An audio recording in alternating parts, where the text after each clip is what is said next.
ইসলামী ছাত্র শিবির 29তম প্রতিষ্ঠা বার্ষিকী করে 29 বছরে দেশের মানুষের জন্য ছাত্র শিবির কি উপহার দিয়েছে?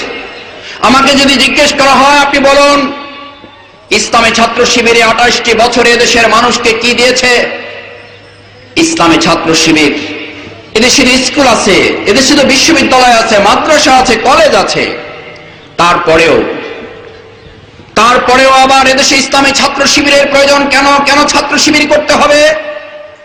আমরা সে কথাটি বলার জন্য আজকে সুনামগঞ্জবাসীকে আমন্ত্রণ জানিয়েছি। সংগ্রামী সুনামগঞ্জবাসী, মাদ্রাসায় একটি ছাত্র যখন পড়াশোনা করে তখন তিনি মনে করেন, সম্মানিত ওলামায়ে কেরাম মাপ চেয়ে নিচ্ছি, আমি মাদ্রাসায় পড়াশোনা করার সুযোগ পেয়েছি, মাদ্রাসার সবচেয়ে বড় বারান্দাটি দিয়ে হাঁটার সুযোগ পেয়েছি, আল্লাহ আমার অহংকার মাফ করুন। সেই মাদ্রাসার বারান্দা দিয়ে হাঁটতে গিয়ে নিজেকে কখনো কখনো অনেক বড় মনে হয়েছে, কারণ আল্লাহ আমাকে অনেক সম্মান দিয়েছেন। কিন্তু আমার বাংলাদেশ প্রেক্ষাপট আমাকে বলতো, মাদ্রাসার বারান্দা দিয়ে যখন হাঁটতাম আমার দায়িত্ব হতো, আমাকে বলা হতো মাদ্রাসার একজন ছাত্রের দায়িত্ব হচ্ছে কোন নবজাতক গ্রহণ করবে তার কানে গিয়ে আজান দিয়ে আসতে হবে। মাদ্রাসার একজন ছাত্রের দায়িত্ব হচ্ছে তোমাকে মিলাদ শরীফ পড়াতে হবে 100 টাকার বিনিময়। মাদ্রাসার একজন ছাত্রের দায়িত্ব শুধু এতটুকু, কোন মানুষ মারা গেলে তার জানাজা সম্পন্ন করে আসতে হবে।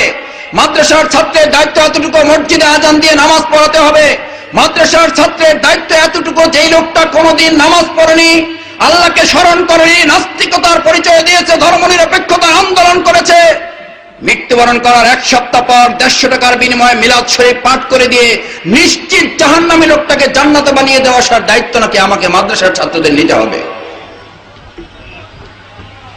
আমি বেড়াতে গিয়েছিলাম নানা বাড়িতে, গিয়ে দেখি একটি মাঠ দিয়ে মাদ্রাসার ছাত্রদেরকে হাঁটানো হচ্ছে। নানাকে জিজ্ঞেস করলাম, নানা কি হচ্ছে, এখানে কি কোনো মাহফিল আছে? নানা বললেন, না নাতি, এখানে কোনো মাহফিল নেই। গত বছর এই জমির মালিক এখানে ফসল বুনেছিল, ফসল হয়নি, তাকে কেউ একজন পরামর্শ দিয়েছে যদি আল্লাহর রহমত পেতে চান তাহলে মাদ্রাসার ছাত্রদেরকে নিয়ে সেই জমি দিয়ে হাঁটানোর ব্যবস্থা করুন। জমি দিয়ে হাঁটানোর ব্যবস্থা করা হচ্ছে। আমার আফসোস লাগলো আমার। আমি তখন নানাকে বললাম, নানা আফসোস, আপনি মাফ করবেন, এই মাদ্রাসার ছাত্রগুলোকে দিয়ে জমিতে হাঁটিয়ে শুধু ভালো ফসল ফলানোর জন্য কি জাতি গ্রহণ করেছিল?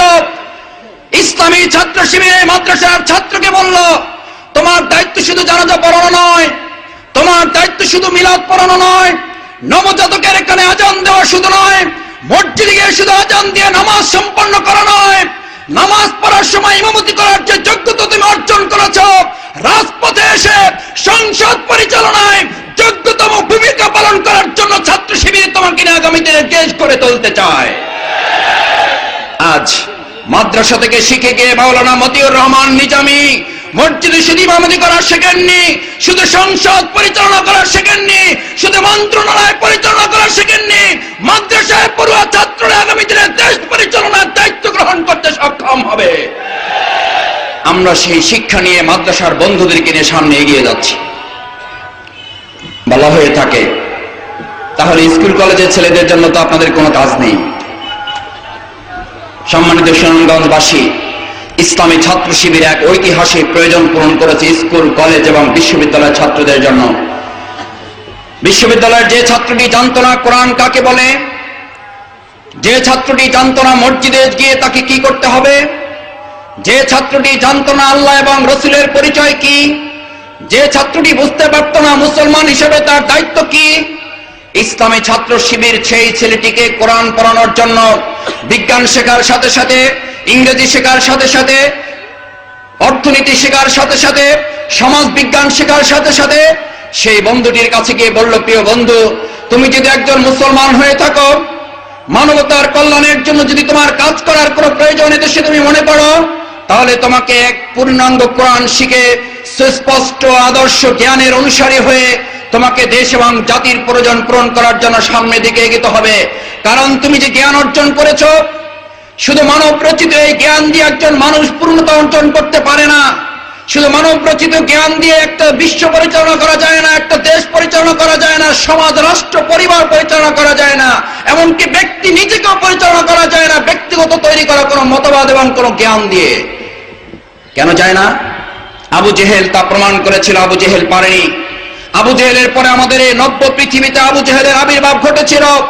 টি.এস. ইলিয়ট গোটা পৃথিবীর মানুষকে ঘোষণা করে দিয়েছিল, আমরা কোরআনের জ্ঞান ছাড়াই, আমি টি.এস. ইলিয়ট আমার ব্যক্তিগত জ্ঞান দিয়ে আমি আজকে এমন টাইটানিক তৈরি করতে চাই যেই টাইটানিক এই পৃথিবীর কোন শক্তি ধ্বংস করতে পারবে না। টাইটানিক নিয়ে প্রশান্ত মহাসাগরে যাত্রা শুরু করেছিল, যাত্রীদেরকে ডেকে বলেছিল, honourable passenger, is not only Titanic, এটি শুধুমাত্র কোন টাইটানিক নয়, but it's only mini state, এটি একটি ছোট্ট রাষ্ট্র। So drink can be merry, তোমরা খাও দাও ফুর্তি করো, ডোন্ট ডিস্ট্রয় ইট, এটিকে কেউ কোনোদিন ধ্বংস করতে পারবে না। যে যার মতো খাচ্ছে, যে যার মতো বেড়াচ্ছে, যে যার মতো গান গাচ্ছে, আনন্দ আহ্লাদে নিজেদেরকে উৎফুল্লিত করে তুলেছে।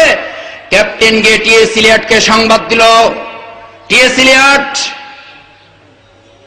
our sorrowful news, within 15 minutes a destroy of our Titanic, আর মাত্র 15 মিনিটের মধ্যে আমাদের টাইটানিকটি ধ্বংসের অতল গহ্বরে তলিয়ে যাচ্ছে, so be careful. T S. Eliot প্রকম্পিত কণ্ঠে জানতে চাইল, ক্যাপ্টেন কি এমন ঘটনা ঘটেছে, টাইটানিক অতল গহ্বরে তলিয়ে যাচ্ছে কেন? ক্যাপ্টেন বলল, এটা আমাদের জন্য আরো দুঃখজনক যে মাত্র একটি বরফখণ্ডের সাথে ধাক্কা লেগে তোমার জ্ঞান গর্বের গরিমায় গঠিত টাইটানিক তলিয়ে যাচ্ছে, বাঁচাও। টি.এস. ইলিয়ট বলল, সকল যাত্রীদেরকে ডাকো, honourable passenger, our sorrowful news, within 15 minutes a destroy of our Titanic, so be careful and pray for us now, we are at the time of our death. আর মাত্র 15 মিনিটের মধ্যে টাইটানিকটি শেষ হয়ে যাচ্ছে। মানুষ তার মতবাদ দিয়ে, আমি আমার জ্ঞান দিয়ে তোমাদেরকে রক্ষা করতে পারিনি, এই টাইটানিককে আর বাঁচাবার কোনো পথ নেই, একমাত্র আল্লাহ রাব্বুল আলামিনের কাছে প্রার্থনা করো, তিনি ছাড়া তোমাদেরকে আর বাঁচাবার কোনো রাস্তা আমার সামনে খোলা নেই। আজকে মানব রচিত মতবাদ দিয়ে যারা সমাজ পরিচালনা করতে চান, তাদেরকে টাইটানিক থেকে শিখতে হবে, এই দেশে মানব রচিত মতবাদ দিয়ে মানুষকে শান্তি দেওয়া যাবে না।